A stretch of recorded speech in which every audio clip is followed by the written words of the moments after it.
In today's video, I'll show you guys how to fix failed network error. To fix this problem, check my video description for this free download manager. Select the download option.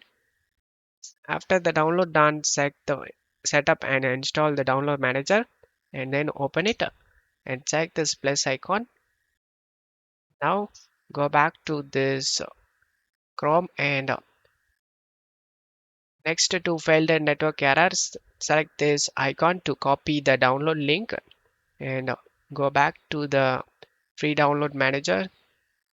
Just paste the link in here and then click on OK, and you can able to see the file size and the path where it saves, and select download option, and you can change the file path where you want to save this file. Select this three dot and select the location where you want to save and select open, and then select download option.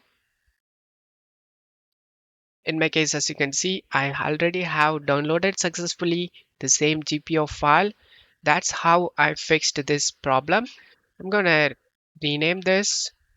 The file will successfully download done, guys, without getting failed and network error. As you can see, the same file I successfully downloaded. I hope this video helped you. If the video helped you, don't forget to leave a like and subscribe. Thank you.